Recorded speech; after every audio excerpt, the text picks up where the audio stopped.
Dhananjay sir की देश में कहाँ छीछल इधर नहीं हो रही है। आम जो जन है, नागरिक है, वो कितना हैरान है, परेशान है, हलकान है तो है, और उसको आदी हो गया, उसको संकट से बड़ा अच्छा लगता है, वो बहुत प्रतिकार नहीं करता। राहुल गांधी यदि समझाते हैं, विपक्ष कहता है तो उसको ध्यान देने की बहुत जहमत ही नहीं उठाता, वो चल रहा है। तो खैर, मसला मामला दोस्तों जो है वो हमारी नागरिकता से जुड़ा हुआ है, मंशा सरकार की। अब क्योंकि आप देख रहे हैं आपको कैसे अब सरकार चुन रही है कि वोटर कौन होगा। पहले वोटर चुनता था कि सरकार कौन होगी, अब तो सरकार चुन रही है। कैसे भर भर के नाम काटे गए अभी लाइन से, आप अलग अलग सूबों में सब कुछ आंकड़े हैं, बार बार उन्हें दोहराने की आवश्यकता किसी भी सूरत में नहीं है।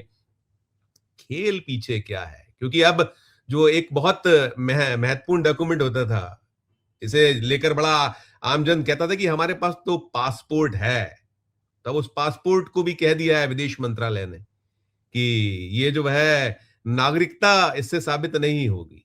अब कल्पना करिए, तो फिर हम ये सवाल है देखिए कि चाहे वो राष्ट्रपति हो, प्रधानमंत्री हो, दुनिया जितने जो जहान के जो वीवीआईपीज हैं, उनकी नागरिकता कैसे सुनिश्चित होगी? वो तो हो जाएगा, लेकिन आपका क्या होने वाला है? इसी पर बात मैं सवाल करूं पहले धनंजय जी से। उसके पहले एक वक्तव्य हम देखते हैं। वक्तव्य है देश के पूर्व विदेश मंत्री सलमान खुर्शीद क्या कह रहे हैं, सुनिएगा। हो रहा होगा कि नागरिकता का प्रमाण नहीं होते हुए पासपोर्ट लेने में जो उनको प्रयास करने पड़ते हैं और जो कुछ बातें उनको सिद्ध करनी पड़ती हैं, तो ऐसा सरकार की ओर से ऐसी बात कहना क्या उचित है या अनुचित है? इसलिए कि एक कारण बहुत स्पष्ट है पासपोर्ट एक्ट में कि एक कारण पासपोर्ट ना देने का ये होता है कि आप नागरिक नहीं हैं। तो अगर पासपोर्ट ना देने का ये कारण है कि आप नागरिक नहीं हैं, तो पासपोर्ट देने का क्या कारण है कि आप नागरिक हैं कि नहीं हैं? जो पासपोर्ट एक्ट में है, कहीं उसमें ये नहीं लिखा है कि आपको जो जाने की आवश्यकता है या देश छोड़ने की आवश्यकता है, उसमें आपको ये सिद्ध नहीं करना है कि आप यहाँ आए हैं और आप यहाँ रहते हैं तो आप नागरिक हैं कि नहीं। ये सब सिद्ध करने की आवश्यकता कहीं पासपोर्ट एक्ट में नहीं लिखी है। लेकिन तब भी ये भी सही है कि जो नागरिकता का प्रमाण होता है और जो नागरिकता का फैसला होता है, निर्णय होता है, वो सिटीजनशिप एक्ट में होता है। लेकिन दोनों को अगर आप साथ पढ़ेंगे और साथ समझने की कोशिश करेंगे तो कुछ ना कुछ महत्व तो पासपोर्ट का होना चाहिए। तो पासपोर्ट का महत्व क्या है?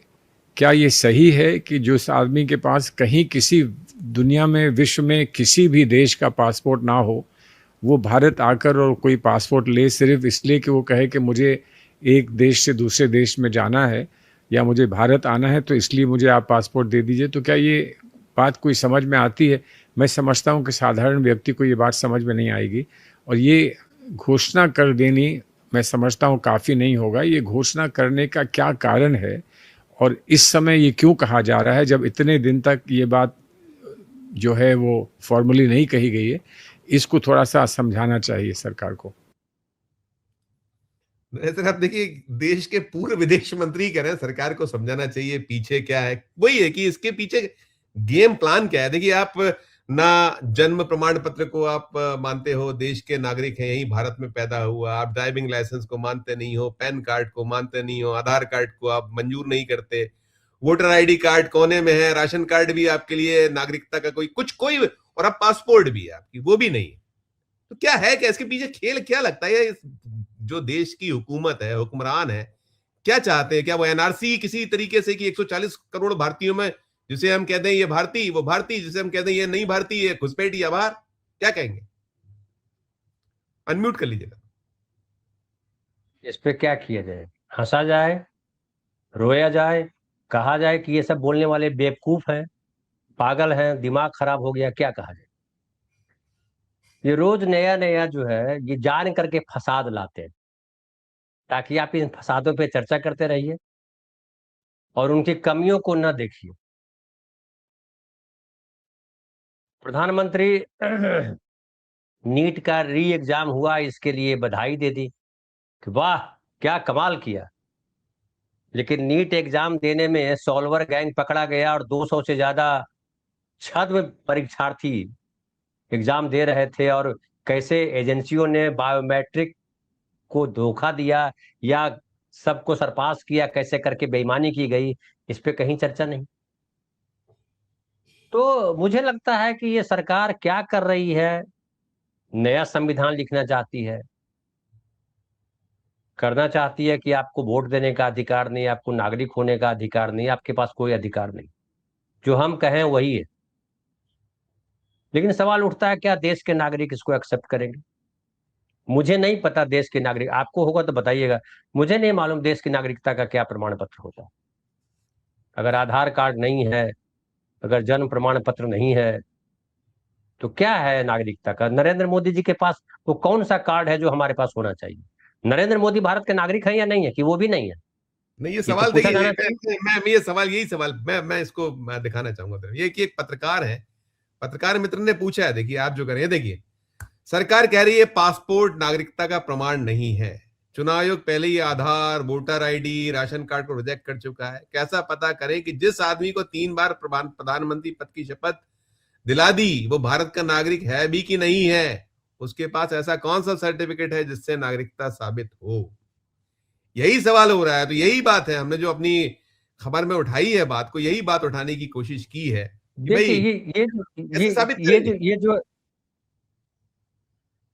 जी, ये जो प्रशांत टंडन भाई कह रहे हैं, कोई यक्ष प्रश्न नहीं उठा रहे हैं, बड़ी नहीं उठा। सिंपल सा सवाल है जी कि हाँ। प्रधानमंत्री जी आप ही आइए और बताइए कि देखिए ये प्रमाण पत्र है आपके पास, जो मेरे पास है, तो भारत का, इतना ही कह दीजिए कि आपके पास जो प्रमाण पत्र है उसी को बाकी सबके पास है तो ठीक है, नहीं तो उनको हिंद महासागर में फेंक आएंगे। ऐसा बोलो ना।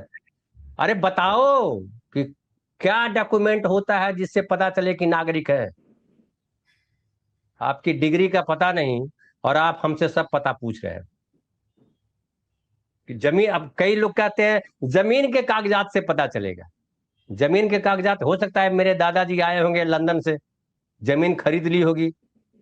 नागरिकता का जो कागज है वो कहता है कि आजादी से पहले 1947 से पहले जो देश में रहा वो भारत का नागरिक है। कैसे प्रूव करेंगे कि देश में हम थे?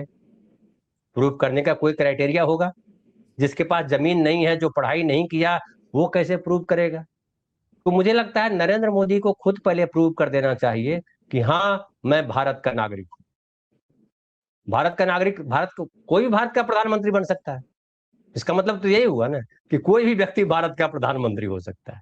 वो पुर्तगाल से भी आकर के भारत का प्रधानमंत्री हो सकता है, वो इटली से भी हो सकता है, वो जहन्नुम से भी आया हुआ व्यक्ति भारत का प्रधानमंत्री बन सकता है। हम लोग तो अब तक यही पढ़े कि चुनाव लड़ने का अधिकार उसी को है जो भारत का नागरिक है। चुनाव लड़ने का अधिकार उसी को है जो दिवालिया नहीं है, पागल नहीं है। चुनाव लड़ने का अधिकार उसी को है जो 25 साल की उम्र पार कर चुका है। चुनाव लड़ने का अधिकार उसी को है जिसको कोई सजा नहीं हुई है। यही सब पढ़ा है हम लोगों ने।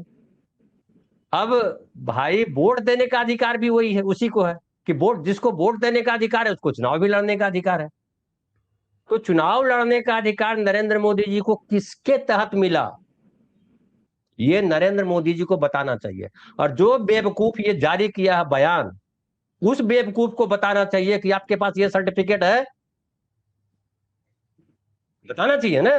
जैसे आप पत्रकारिता करते हो, तो जब हम पत्रकारिता कर रहे थे तब कोई हिंदुस्तान में डिग्री नहीं थी, तो हम अखबारों में जो नौकरी की उसके आधार पर बताएंगे कि हाँ, हमने पत्रकारिता की। 90 के बाद हमारे पटना में पत्रकारिता का कॉलेज खुला और कहा गया, हमको भी कहा कि अरे पत्रकारिता जरा आप पढ़ाइए, प्रोफेसर लेक्चरर नहीं मिल रहे हैं। हमने कहा अरे प्रभु रहने दीजिए हमें।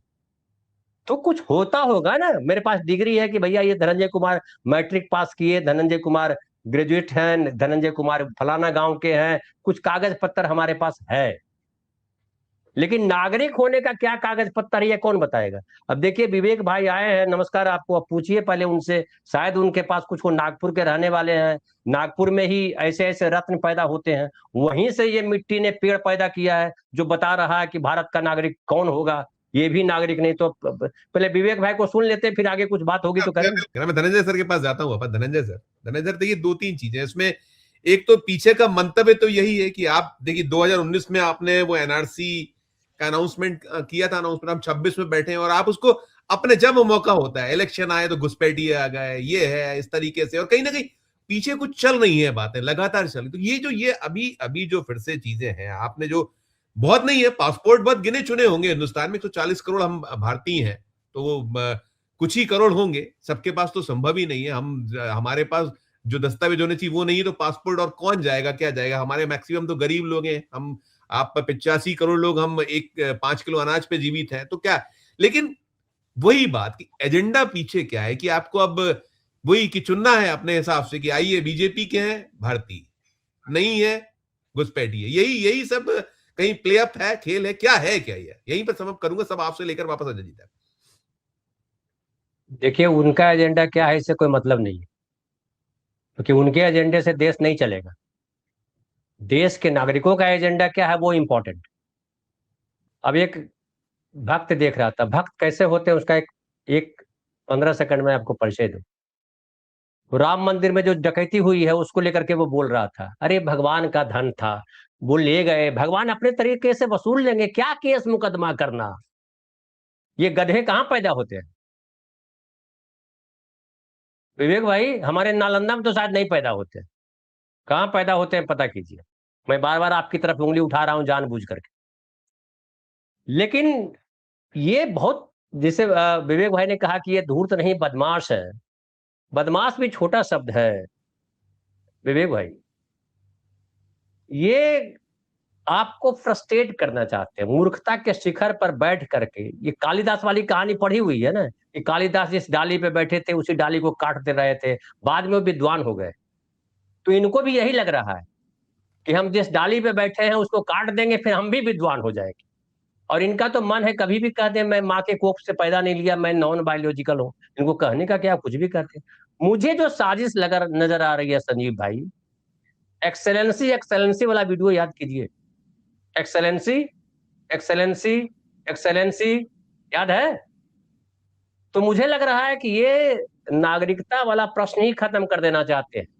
या तो ये भाग जाना चाहते हैं और अब भारत का नागरिक है नहीं कह करके इनको पकड़ के ला नहीं सकते, या ये किसी विदेशी को यहाँ प्रधानमंत्री या कुछ और सत्ता देना चाहते हैं ताकि वो नागरिकता का शब्द खत्म हो जाए। फिर ये भी दलील दे सकते हैं कि भाई देश और सीमा क्या होता है, धरती पूरी ब्रह्मा ने रची है, सब उन्हीं का रचा हुआ है, तो पूरी दुनिया जो है वो हमारा देश है। ये कुछ भी कह सकते हैं, क्योंकि इनके पास इतनी बड़ी घास फूस और वो तमाम कचरा है कि जिसके नीचे तमाम सभ्यताएं, तमाम ज्ञान, तमाम बुद्धि दब जाती है, ढक जाती है। सब ईश्वर की लीला है। जो अभी अजय भाई क्रोधित हो रहे थे, क्रोधित होना लाजमी है, लेकिन आज अब अजय भाई से आगे मैं जा नहीं सकता, इसलिए मैं क्रोधित नहीं हो रहा हूं, क्योंकि अजय भाई बहुत हाई पिच पे चले गए और उन्होंने वही कहा है जो हम अक्सर बोलते रहते हैं। आप इस देश को दे क्या रहे हो? इस देश को दे रहे हो, अपने चैनलों को हेडलाइन दे रहे हो और हम लोगों को भी हेडलाइन देते हो, रोज नया हेडलाइन पकड़ा देते हो। और इससे होना कुछ नहीं है।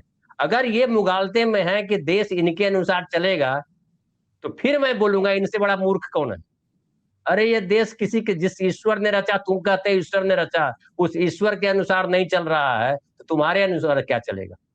और जिस दिन पब्लिक का दिमाग खराब हो गया, फिर पब्लिक किसी की सुनती नहीं है संजीव भाई। ठीक है। अरे आपको एक सीन याद दिला देता हूँ। भरत तिवारी कांड अभी परसों तरसों हुआ है। भरत तिवारी को पुलिस ने एनकाउंटर किया, कहा कि जो है ये कर रहा था और गोली चला रहा था और फलाना कर रहा था। तो वीडियो सब आ गया, जांच बात हो रही है, तमाम हो रहा है, और अब उन पुलिस वालों के खिलाफ मुकदमा दर्ज हो गया, क्योंकि नंगा सच है। नंगा सच आप कैसे छुपाओगे ये कह करके कि एआई जनरेटेड है? नहीं कर सकते। नहीं, हर चीज की एक लिमिट होती है, ये तमाम लिमिट क्रॉस कर चुके हैं। जितना थोथा है उतना घना बजते हैं। मुझे तो ताज्जुब हो रहा है, ये कैसे प्रधानमंत्री ने पीठ थपा ली कि नीट का री एग्जाम आपने बड़ी सफलता पूर्वक करवा लिया। मुझे ये समझ में नहीं आ रहा। फिर आप देखिए कि अभी जो एनसीईआरटी की किताब में चेंज किया है, जो अजय भाई कह रहे थे, ये काला दिन, प्रजातंत्र की हत्या वगैरह वगैरह, क्या इमरजेंसी के समय को कह रहे हैं। पढ़ाएंगे, ये है उसमें, पढ़ाने वाले हैं। तो कुल मिलाकर के जो सिचुएशन है वो बहुत ही संगीन है और दुर्भाग्य की बात है। जो विवेक भाई कह रहे थे, अजय भाई ने भी कहा कि सुप्रीम कोर्ट भी इसमें शामिल है, न्यायालय भी इसमें शामिल है, न्यायाधीश भी इसमें शामिल है। लेकिन मैं एक अच्छी बात मानता हूं विवेक भाई और अजय भाई और संजीव भाई और जो देख रहे हैं, कि ये खुद नंगा होकर के बता रहे हैं कि हम नंगे हैं। हम तो समझ रहे थे कपड़ा उपड़ा पहन करके सभ्य हैं, लेकिन ये खुद नंगे होकर बता रहे हैं हम सभ्य नहीं है, हम नंगे हैं। तो पहचान लीजिए इनको।